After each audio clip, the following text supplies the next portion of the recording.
श्री गुरुभ्यो नमः। मूकं करोति वाचालं पंगुं लंघयते गिरिं यत्कृपातमहं वन्दे परमानन्दमाधवम्। गुरुर्ब्रह्मा गुरुर्विष्णु गुरुर्देवो महेश्वरः गुरुः साक्षात् परब्रह्म तस्मै श्री गुरवे नमः। अखण्डमण्डलाकारं व्याप्तं येन चराचरं तत्पदं दर्शितं येन तस्मै श्री गुरवे नमः। श्री गुरुभ्यो नमः। वेदपुरुषाय नमः। वेद पुरुष का अंग स्वरूप वेदांग ज्योतिष शास्त्र में हम लोग उपस्थित हुए हैं आज के इस कक्षा सत्र में। और आज के सत्र में विविध प्रकार के योग वराह मिहिर आचार्य बताएंगे, उसको हम लोग श्रवण करेंगे यथाक्रम से। पूर्व प्रसंग में यहाँ ये 13 नंबर के श्लोक तक हम लोग पाठ पढ़ चुके हैं। 12 और 13 नंबर के श्लोक को थोड़ा सा सिंहावलोकनवत देखते हुए हम आज के पाठ में प्रवेश करेंगे।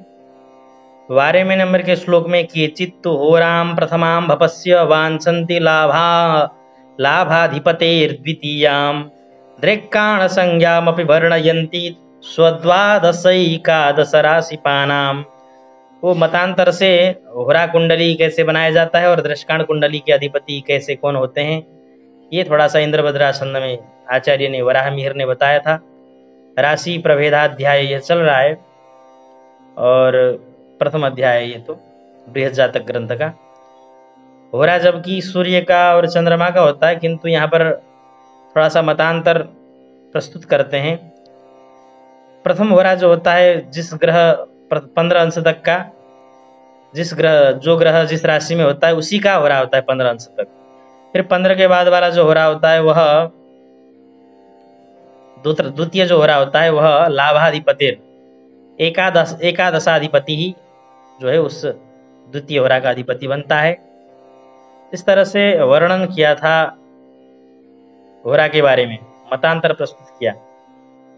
फिर आगे ग्रंथकार ने दृष्काण कुंडली की भी बताया कि भाई प्रथम दृष्काण तो स्वयं का राशि से प्रथम दृष्काण बनेगा, द्वितीय दृष्काणाधिपति द्वादशाधिपति बनता है, तृतीय दृष्काणाधिपति एकादशेश होता है। इस तरह से ये मतांतर प्रस्तुत किया।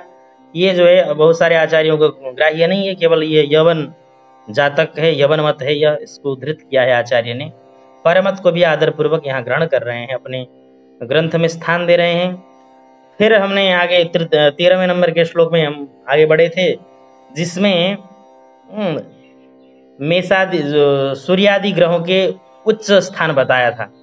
कहाँ कहाँ जाकर के नवग्रह उच्च होते हैं। नवग्रह में भी विशेष करके सप्तग्रह 7 ग्रह, क्योंकि राहु और केतु दोनों तो छाया ग्रह हैं, इसलिए कहीं कहीं पर राहु और केतु के संबंध में परिप्रेक्ष्य में मिथुन और धनु को ही उनका उच्च स्थान के रूप में वर्णन किया गया है।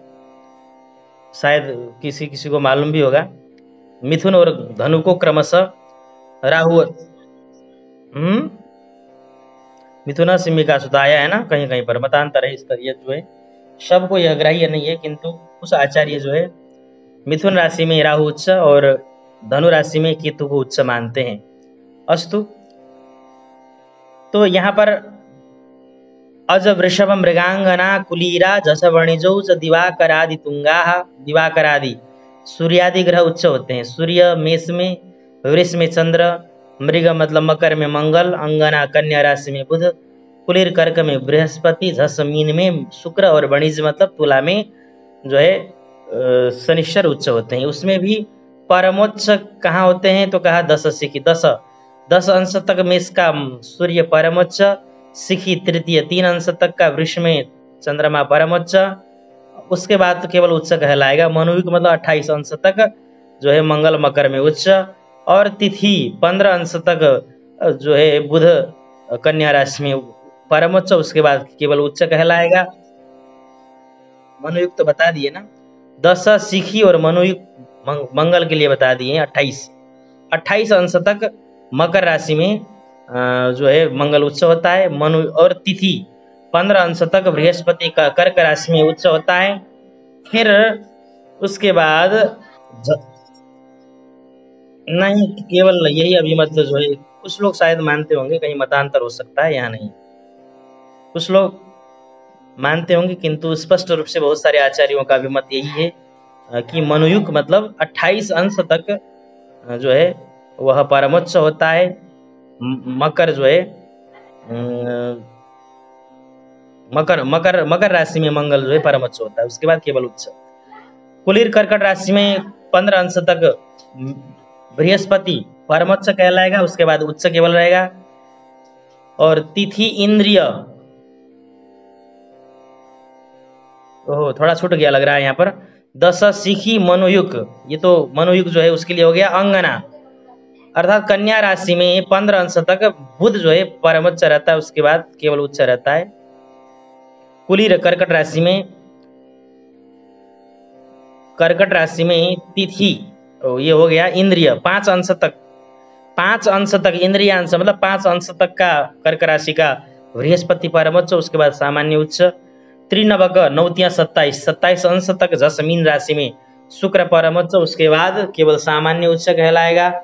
वणिज तुला राशि में विंशति 20 अंश तक का जो है शनि परमोच्च कहलाएगा, उसके बाद उच्च कहलाएगा। ये हो गया था। फिर ती अस्त नीचा कह करके जो उच्चात सप्तमगा नीचा, जिस राशि में जो ग्रह उच्च होते हैं उससे सप्तम में यदि चले जाएं तो वहां पर परम नीच और परम नीच कहलाएंगे, वो अंशादि का क्रम वही रहेगा। आप लोग पूर्व प्रसंग को देख सकते हैं, इससे पूर्व वाला वीडियो इत्यादि आप देखेंगे तो वहां पर आप लोगों को चार्ट के सहित पूरा विवरण मिलेगा। केवल यहाँ पर ये सिंहावलोकनवत, इसको हम समझते हुए आगे बढ़ रहे हैं। ये कल का ही वस्तुतः पाठ है। अब आज के पाठ की ओर हम लोग बढ़ते हैं। आचार्य वराहमिहिर जो है ये जो है पुष्पिताग्रा छंद में प्रस्तुत है श्लोक। अज वृषभ मृगांगना कुलीरा जस वणिजौ च दिवाकरादि तुंगा दश शिखि मनुयुक्तिथिन्द्रियांशैः त्रिनवक विंशतिभिश्चतेस्तनीचा। पुष्पिताग्र छंद में ये प्रस्तुत है। तो अब आज के पाठ की ओर हम लोग बढ़ रहे हैं। यहाँ पर एक थोड़ा सा सारावली के 1-2 श्लोकों को हम उद्धृत करते हुए जाएंगे। आप लोगों के स्क्रीन में हम थोड़ा सा शेयर करेंगे इसको, आप लोग स्क्रीन में भी इसको देख लीजिएगा, क्योंकि ये थोड़ा सा जानने योग्य बात होने के कारण से इसको हम जो है आप लोगों के समक्ष में दिखाते हुए, बताते हुए, समझाते हुए आगे बढ़ना चाहेंगे। इसको सारावली का वचन यहाँ पर टीकाकार ने भट्टोत्पली टीकाकार ने उद्धृत किया है, बड़ा काम का है। ठीक है। विंशो सिंहे त्रिकोणम अपरे स्वभवनम अर्कस्य, कह रहे हैं कि अर्कस्य सूर्य जो है 20 अंश तक जो है वह मूल त्रिकोण राशि का रहता है, क्योंकि सूर्य जो है सिंह राशि उसका स्वयं का घर है, किंतु अब स्वगृही केवल हम उसको नहीं मानेंगे। यदि 20 अंश तक का यदि होगा तो उसका मूल त्रिकोण राशि मतलब सिंह, सूर्य का मूल त्रिकोण राशि भी सिंह है और स्वयं का घर भी सिंह है।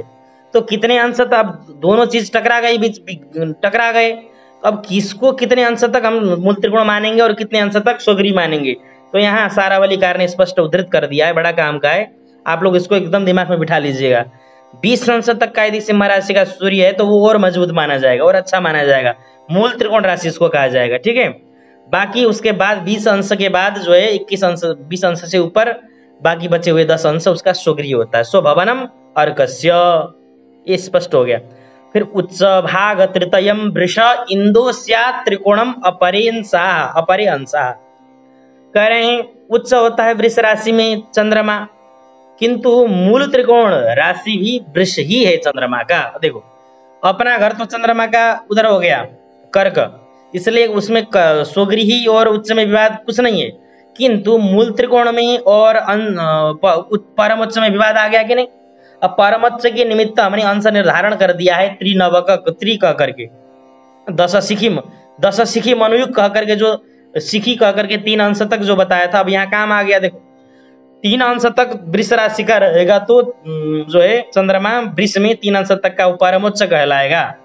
और उसके बाद जो है जो बचे हुए जो 27 अंश है उसका वो मूल त्रिकोण राशि आपको समझना होगा। ठीक है, यही कह रहे हैं।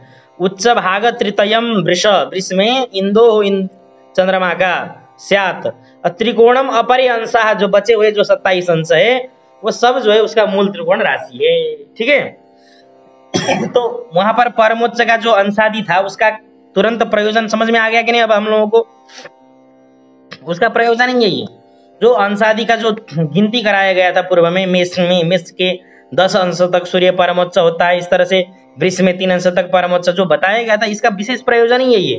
कभी मूल त्रिकोण में कभी विवाद आ जाता है, कभी कभी स्वगृही में विवाद आ रहा है, स्वगृही या फिर मूल त्रिकोण में, तो उसका भी यहाँ पर सारावलीकार स्पष्टतया उद्धृत करते हैं। आप लोगों के स्क्रीन के सामने इसको रखा गया है एकदम से, आप लोग इसको पढ़ करके स्वयं से भी समझ सकते हैं। ठीक है, फिर आगे कह रहे हैं कि द्वादश भागा में से त्रिकोणम अपरे स्वभंत भौमस्य, भौम मंगल जो है वह मेष राशि उसका जो है स्वगृही भी है और उसका क्या है मूल त्रिकोण राशि भी है। तो क्या करेंगे, तो कह रहे हैं कि भाई द्वादश भागा में से त्रिकोणम, में से अर्थात मेष राशि में भौमस्य, भौम का त्रिकोण होता है 12 अंश तक। अब बाकी बचे हुए जो 18 अंश है वो 12 से अंश से ऊपर का होगा, तो उसको मंगल को हम स्वगृही कहेंगे, मेष राशि का मंगल। ठीक है, फिर बाकी जो है आगे कह रहे हैं उच्चम अथो कन्यायाम बुधस्य तिथ्यं सकई सदा चिंत्यम, कह रहे हैं उच्चम अथ से इसके बाद अनंतर कन्यायाम, कन्या राशि में बुध 15 अंश तक परमोच्च कहा गया था। और उसके बाद कह रहे हैं कि भाई तिथ्यंश ही सदा चिंत्यम, तिथि अंश तक तो उसको समझना। परतस त्रिकोण भवनम पंचभी अंशई, उसके बाद 5 अंश जो है उसका मूल त्रिकोण राशि। देखो क्योंकि स्वगृही भी है उसका, उच्च भी वही बुध का जो है उच्च भी क्या है, देखो अपना घर भी है कन्या राशि, मूल त्रिकोण भी है कन्या राशि बुध का, और उच्च भी है जो है कन्या राशि। अब इसको हम कैसे विभाजन करेंगे, तो शुरुआत के 15 अंश तक उसको मानेंगे उच्च परमोच्च जो भी हो, इसलिए कह दिया यहाँ पर सारावलीकार ने स्पष्ट रूप से विभाजन कर दिया कि कोई भ्रम में न पड़ जाए। कह रहे कि कन्यायाम बुधस्य जो है, बुध जो है उच्च होता है कहाँ तक, तिथ्यंश गई, अर्थात 15 अंश तक सदा चिंतन करना है इस बात को। और परत उसके बाद मतलब 15 से ऊपर 20 तक त्रिकोण भवनम, उसको त्रिकोण भवन समझना, मूल त्रिकोण राशि पंचभी अंशई, परतः पंचभी अंशई त्रिकोण भवनम सदा चिंत्यम, अनंतरम तत्परतः तस्मात् परतः निजम गृहम इति चिंत्यम। उसके बाद 20 अंश से ऊपर का जो भी होगा तो जो है वो क्या समझना, मतलब ये है कि एक अंश शुरुआत से लेकर के 15 अंश पर्यंत जो है कन्या राशि का, यदि कन्या राशि में बुध होगा तो वो परमोच्च उच्च समझेंगे हम। फिर 15 से ऊपर 20 अंश तक को मूल त्रिकोण राशि समझेंगे। फिर 20 से ऊपर का होगा तो हम क्या समझेंगे कि भाई बुध जो है वह स्वगृही है। साफ समझ में आ गया ना? अब साफ, किसी को नहीं समझ में आया तो पूछ लेना, बाकी स्क्रीन में आप लोगों के सामने शेयर हो रहा है, आप लोग इसको देख करके स्वयं से भी लगा सकते हैं इसको।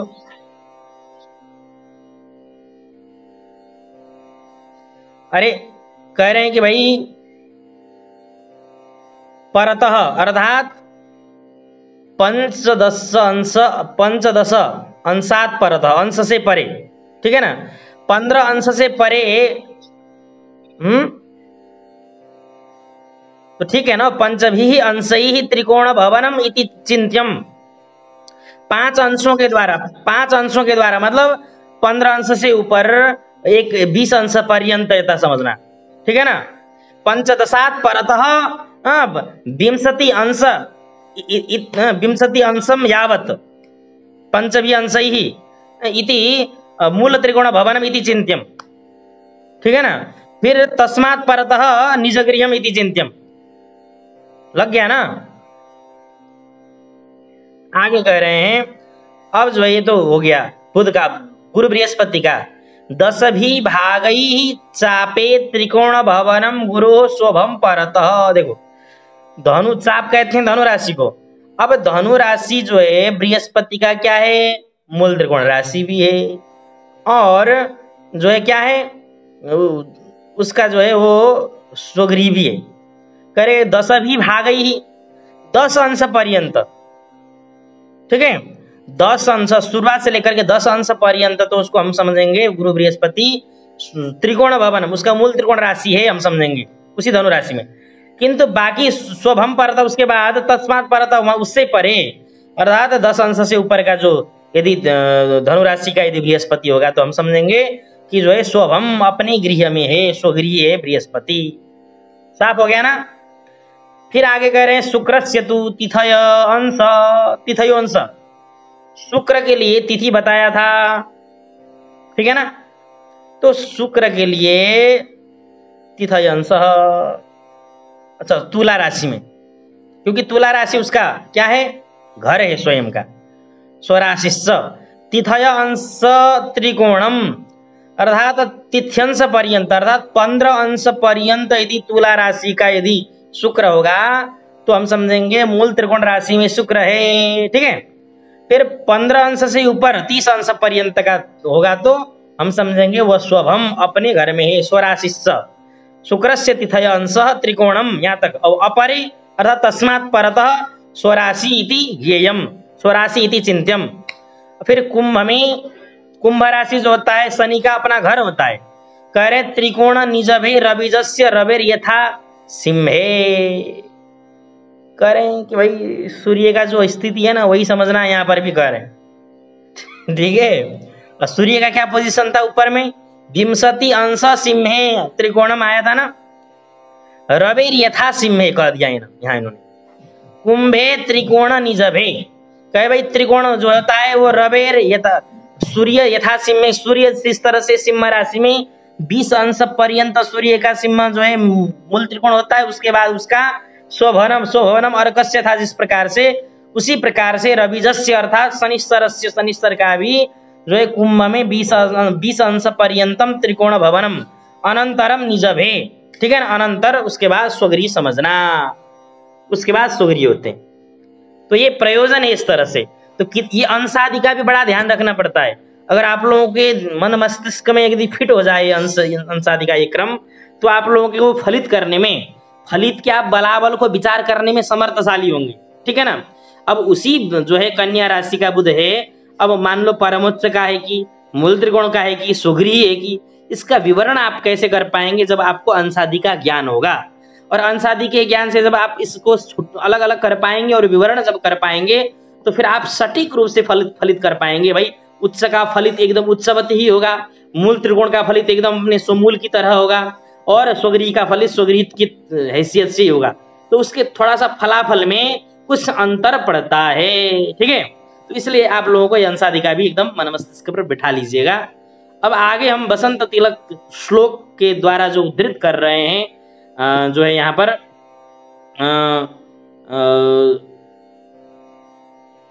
वर्गोत्तम और मूल त्रिकोण राशि किसका क्या होता है, ये तो अभी हमने सारावली के वचन को हमने श्रवण किया अभी, ये तो टीकाकार ने जो बताया था।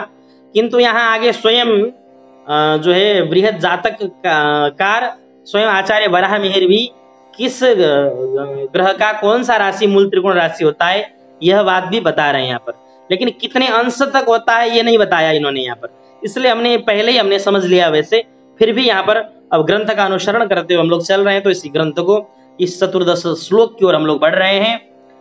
सर्वप्रथम तो वर्गोत्तम क्या होता है ये बताएंगे, वर्गोत्तम कौन होता है, फिर मूल त्रिकोण क्या क्या, किस राशि का, किस ग्रह का कौन सा राशि होता है, इसी एक ही श्लोक में दो बातों को बताते हैं आचार्य।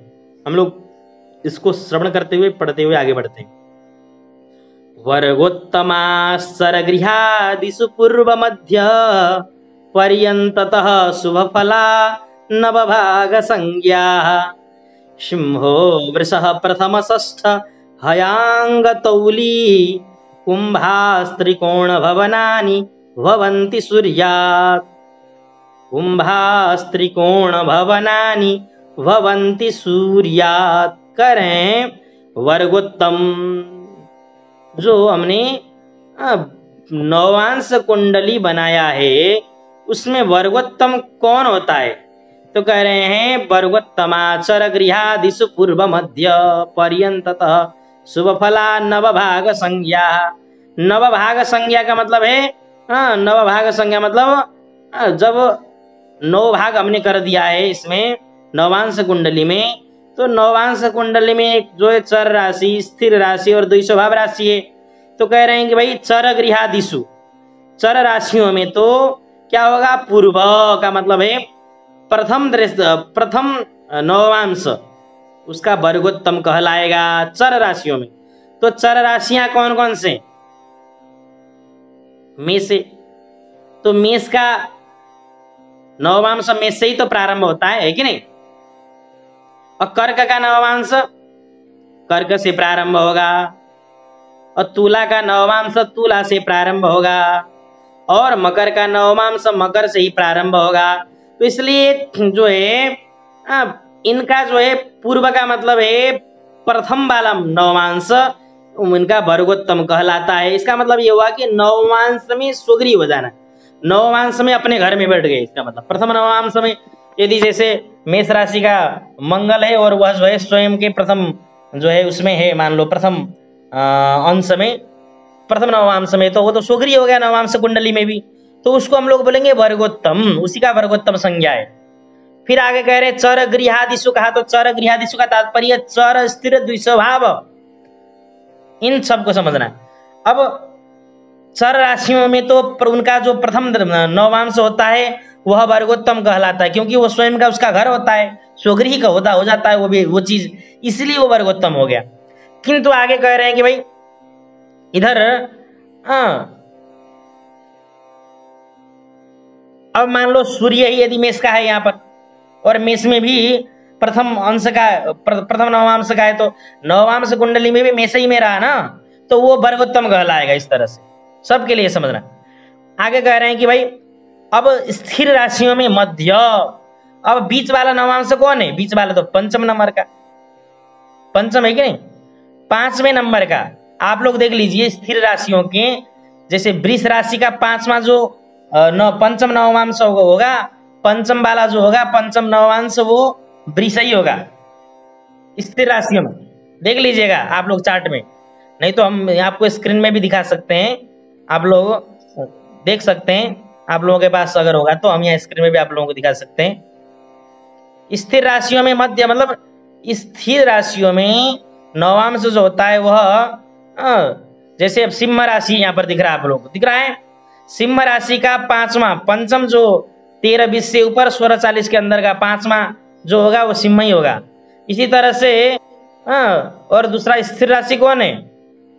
और कुंभ भी है कि नहीं? कुंभ में भी 5वां नवमांश कुंभ ही पड़ेगा, कुंभ राशि का। तो इस तरह से तुला तो चर राशि नहीं है, चर का हो चुका है तुला का। हे प्रभु, वृश्चिक का बोलो ना, वृश्चिक का, ठीक है। वृष, सिंह, वृश्चिक और कुंभ, इन 4 राशि, ये 4 राशियां स्थिर राशियां हैं, और इनका जो है 5वां नवमांश जो होता है वह वर्गोत्तम कहलाता है। क्यों? क्योंकि सुग्री होता है वहां पर, इसलिए वो अपना ही घर होता है उसका, वो इसलिए जो है वो वर्गोत्तम कहलाता है, ठीक है। अब इसी तरह से जो है चर राशि के लिए अंत्य का मतलब है नवम वाला, 9वें नंबर का। चर राशियों में 9वें नंबर का, द्विस्वभाव राशियों में 9वें नंबर का। मिथुन राशि का आप देखेंगे 9वें नंबर में मिथुन ही पड़ेगा, ठीक है।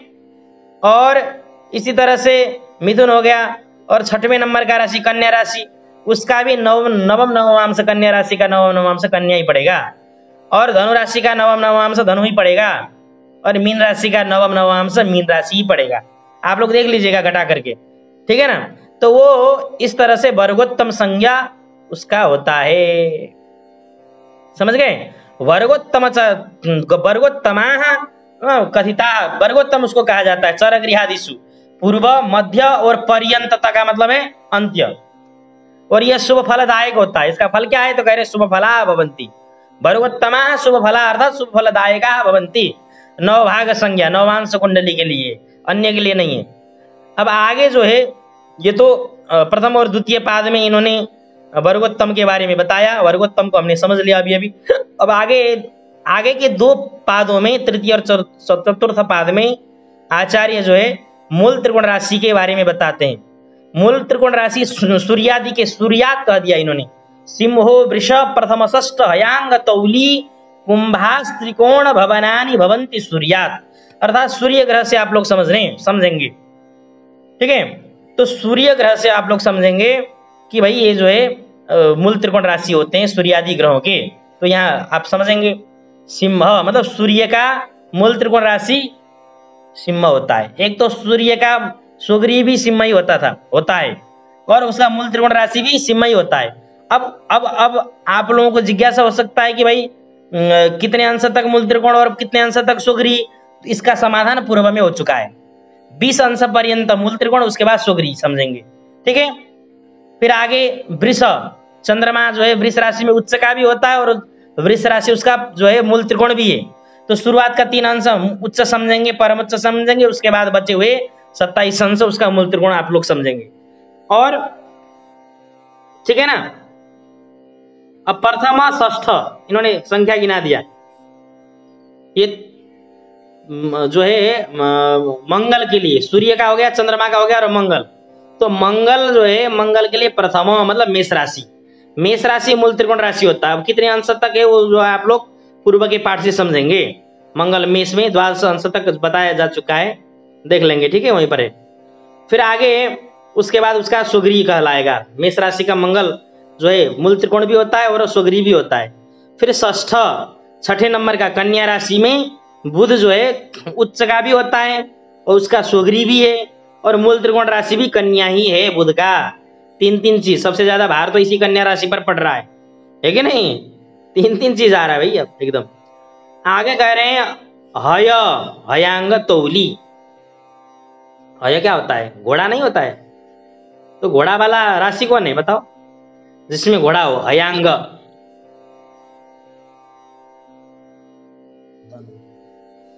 धनु राशि किसके लिए? बृहस्पति के लिए। क्या होगा? मूल त्रिकोण राशि भी होता है, स्वगृही तो था ही। अब उसका जो है अंश आदि का क्रम हमने बता दिया था। 10 भी भागई चापे त्रिकोण भवनम, 10 अंश तक का जो है वहां मूल त्रिकोण होता है। उसके बाद बचे हुए 20 अंश उसका स्वगृही कहलाता है। फिर आगे इसका हो गया। आगे